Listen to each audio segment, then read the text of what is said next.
Yesterday was a big day for the prosecutors in the state of New York looking into the Trump Organization.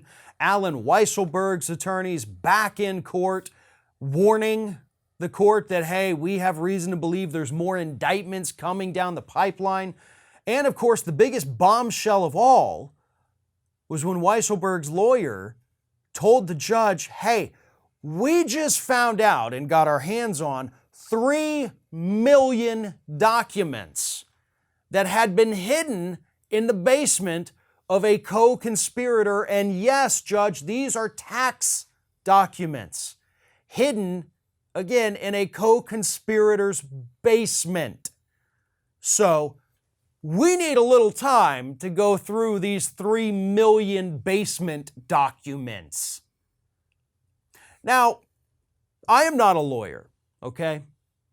I am not a judge. I am not even an accountant.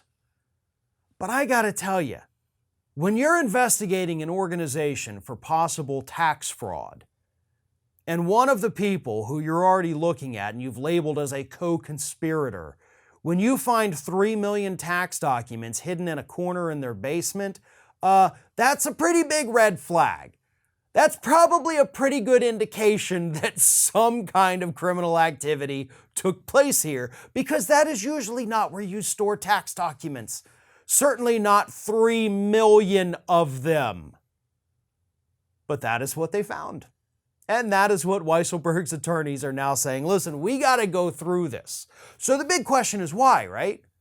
These weren't Weisselberg's. You know, he didn't have them hidden in his basement. These were somebody else hiding them in the basement. First and foremost, the question is who's hiding them?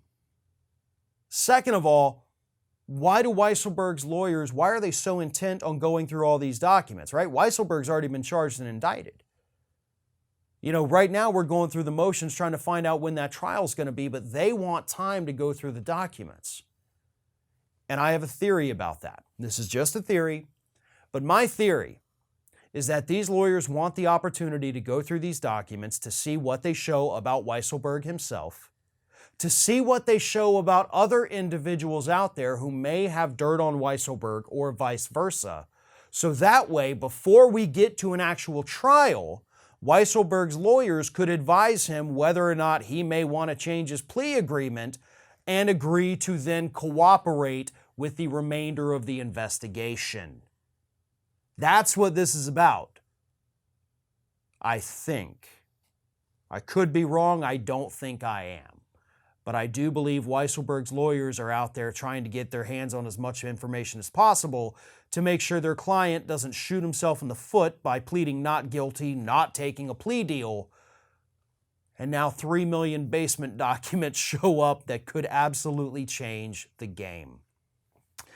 The investigation is still ongoing, obviously. A lot of the court proceedings have been sealed, so that means the grand jury is actually still there, still doing their job, still going through evidence and documents.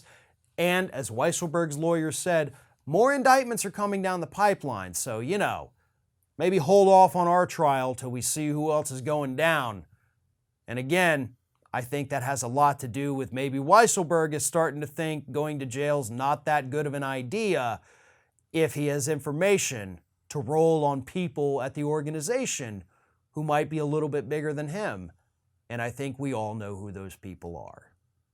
If you can't get enough Ring of Fire, we encourage everyone to subscribe to our channel for fresh video content 7 days a week. And for even more from me, you can follow me on all social media outlets, Twitter, Facebook, and Instagram at Fair and Balanced.